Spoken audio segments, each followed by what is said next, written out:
All right, well, hello everyone. We are going to start our 15 minutes of SSG Fastball. This is a weekly SSG baseball podcast where we go through just kind of what's happening around the league and try to focus in on something very specific that's either happening or has happened or will happen here in the next week, which is the latter in this case, when we get into the international free agency period that is going to be opening up. I believe it's on the 15th of January. Yes, January 15th it says there. And that will be starting... I mean, this for some of you, the very, very first time. And so I thought this would be a really good topic. I had a few people ping me of saying, hey, it'd be helpful to kind of go through this. So whether you're here live or you are here later, if you want to ask questions, I will definitely keep an eye on the chat. And for 15 minutes or so, we're just going to go through and just kind of talk around the general strategy or strategies that could exist, because every team is probably a little bit different.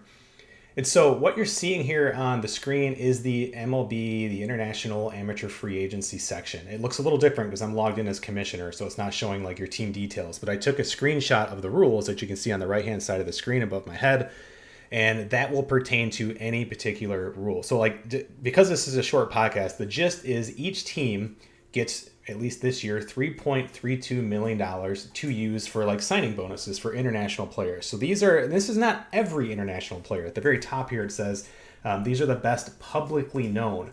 Your scout, depending how much you spend in development or it's in scouting, will find other players. It basically generates players, and it uses the amount of money that you put into that for better players. So it's literally like a one-to-one with some random involved.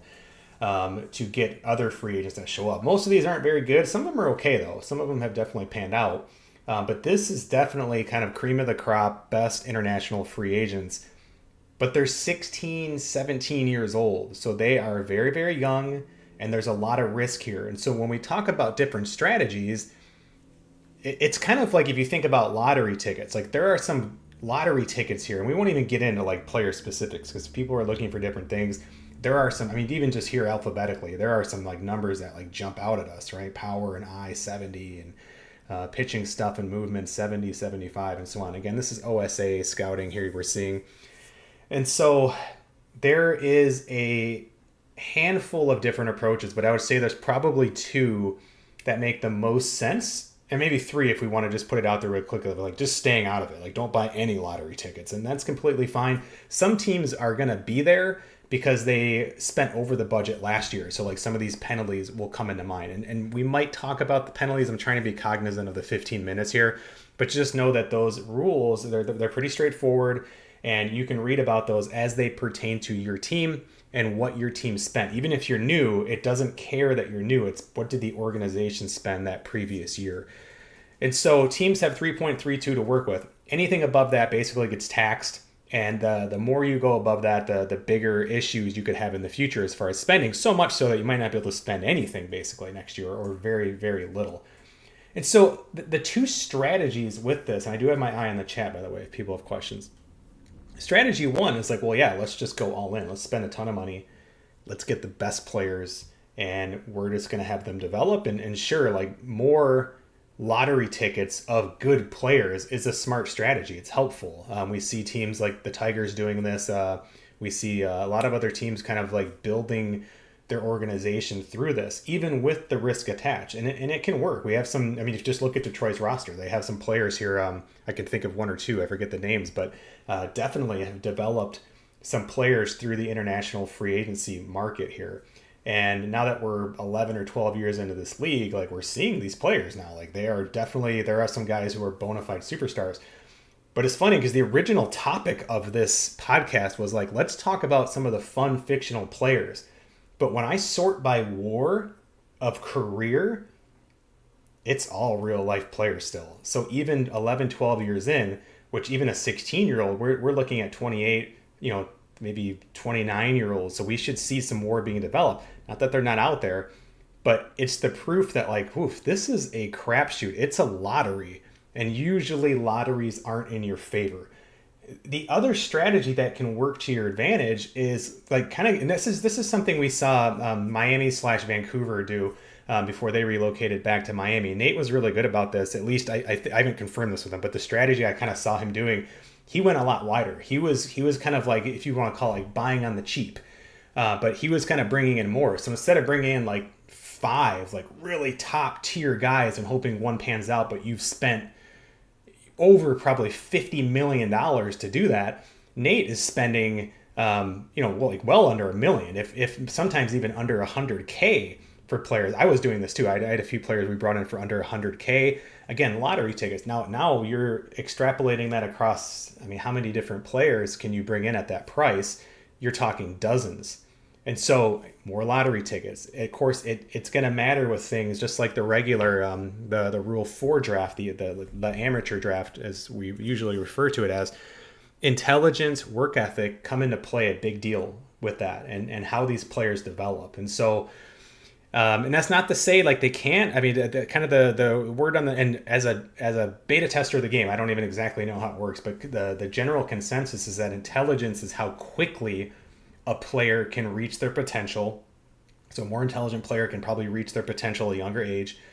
And the work ethic is how likely like their max is able to change. Like a high work ethic player with a 55 I is more likely for that to pop maybe to like a 60 or maybe even higher.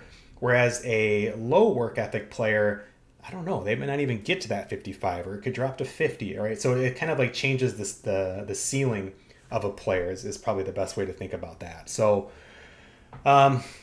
yeah, there's different strategies here. Like I said, we're just kind of really here to answer questions that either come up live or after the stream. The penalties can be severe. They're not going to impact like your ability to sign free agents. It impacts your overall team budget. So with it being fake money, it really shouldn't matter. But of course, it doesn't mean your owner can't evaluate your finances later and say, whoa, wait a second, we got to cut way back on spending because we spent $65 million in the international free agency period signing 16-year-olds. So you can find some trouble beyond just like maybe being forced to sit out a year if you overspent. It's weird because if you look at this list, it's like, oh, here's the available pools for each team. Every single team is listed here. And so I don't even know if this is accurate because I know there's some teams that will be sitting out this year, or at least we think. Who knows if the game's going to do this correctly, but that's how it should work.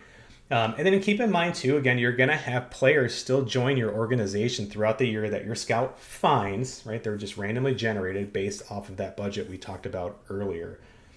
So it's like I said, there's kind of 3 routes you can do, and it can be a big deal if you want it to be. Because, again, the first option I shared is like you could sit all this out and not worry about it. Put your money elsewhere. You could completely zero out your international budget, use that money somewhere else.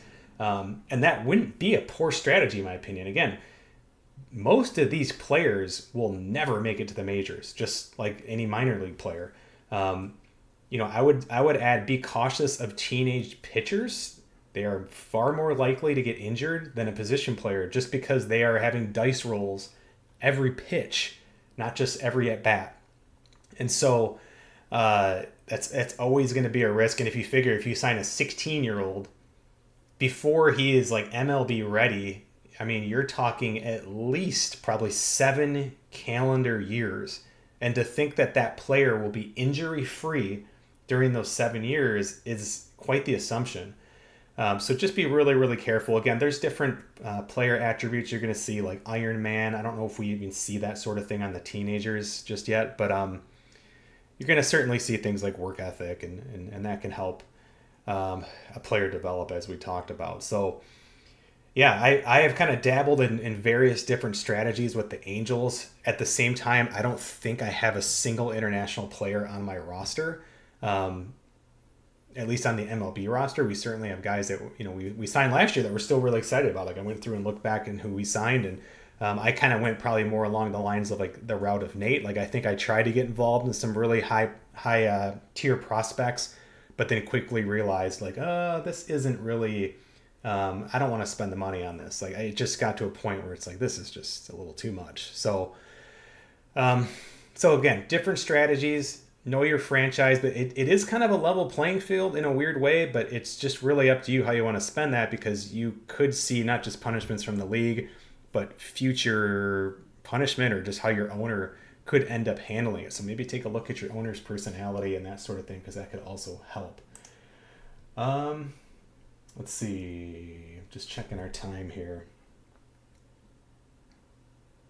Yeah, we've still got about 5 minutes or so, I think. So, which is in a good place. So again, I have an eye on the YouTube chat. That's going to be the best place to ask questions if you have them. I will see them now or later.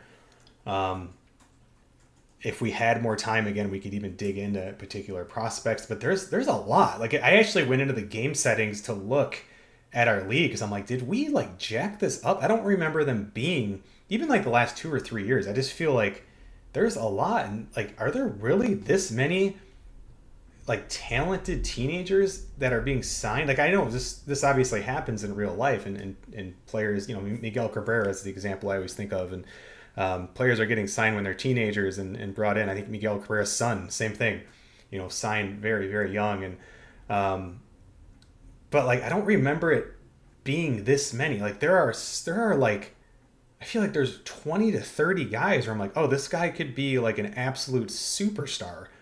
It just seems really crazy. But when I went in and looked at the game settings, it matched up to like a default game start, because I started a new league and just looked at that particular setting, like the international free agency generation. And it's like, oh, it looks the same. So I don't know. I'd be curious. I don't play a solo league in Out of the Park. I haven't played one in years, and so I'm curious if others are seeing something different. Definitely let me know. I will give another plug too. I think we have one opening or maybe 2 openings in the league, and it's a great time to join because we are in the off season and free agency has been, I was about to say it's been picking up, but it hasn't been picking up at all because we are all super cheap, including me, where we just wait and wait and wait for free agencies to bring down their asking price, and it'll start happening. I like to always wait till after January 1st anyway to see the kind of like the turnover, like the refresh of ratings and stuff like that before committing money. And I think teams are being wise to it, but we also see some teams like Texas who've been pretty aggressive and have gone out and started signing players. And that's a strategy too. If you have the money, like, hey, beat everyone to the punch. The last thing you want to do is get into a bidding war, whether it's MLB players or it's these international players. The bidding war will be real. Rest assured, most teams are going to be in on these players. So like that strategy of like, well, yeah, let's go after the big ones. There's nothing like sneaky about that strategy. That's going to be the most popular one for the teams who are able to get in and kind of play that financial game. They're going to have that ability to do so. And so, but like I said, I really like Nate's approach, and it wasn't just Nate. I know some other teams did it. I kind of like, if you're going to buy some lottery tickets, try to buy as many as you can. You're just kind of spreading out the probability, and something might hit. You might not have like a future Hall of Famer, but maybe you pluck 1 or 2 MLB caliber players who you're going to have on the cheap. So yes, you've signed them to this big signing bonus, but keep in mind, like, they will still come up and have a league minimum contract, and they'll go through arbitration just like every other player for the first 4 years. They'll have arbitration after their second year. And so like, you'll still have team control. They're going to stay in your international complex until they're probably 20. And so, I mean, you could easily keep these players relatively on the cheap through the bulk of their career. So there is some downside or there is some upside, I should say, to taking chances on these players. So let's see if we got anything else here. 1 minute to go. No chat came in. That's fine. Hello, everyone. I do see we have four viewers here live, so that's cool. But like I said, if you do have questions later, let me know. Also looking for topics for next week. It could be a very, very similar topic. We could kind of look around, and maybe even next week we'll start looking through like what have some teams started to do here in the off season. It's crazy to think like we're going to have spring training games in like a little over a month. So baseball is going to be back very, very soon. Another quick plug, I would say our PGA Tour League, our society, it's cross-platform. So I play on PS5. I know others play on PC and Xbox, or whatever the Xbox system's called now. There are, there's forever openings. There's no max. We have a weekly tournament, super, super fun. Search for Sim Sports Gaming in the Game Society section, and then we can get you added. Ping me, please DM me, because I don't get like notifications of when people are requesting. I have to go into the game and look at that. And once I finish the tournament, I usually don't log back into that game for a while. So, but let me know there. We also have openings in our Madden League, our College Football League, which is in the playoffs right now. So like perfect timing, super fun. We are finishing up our 3rd season there. So. But yeah, that's it, guys. I hope this is helpful, especially for some of our newer folks. Continue to ask questions, not just here on the YouTube channel if you'd like, but also in the general chat. Everyone's going to be very, very helpful. I don't think anyone's trying to like pull a fast one or anything like this. I think we're all here to help because it just makes the league more competitive. I think every time I talk to any of like the teams who've been like some of the top teams over the years, it's funny that like one of the biggest complaints is like, oh, we want more parity. And so we certainly know that some of the lower teams want that too. And so even when we're looking at that vote, which I think is finishing up here for the playoffs, like I get the reasons to expand the playoffs, but again, it's a little multifaceted in the fact that like free agency slows way down and things like that. So point being, get involved in the chat. It's been really nice to see the activity going on Discord and with the exports. Every time I see Phil or Nate talking about, the exports, they're looking good. We're getting people submitting and getting through a few growing pains with some of the newer people here, but welcome to them.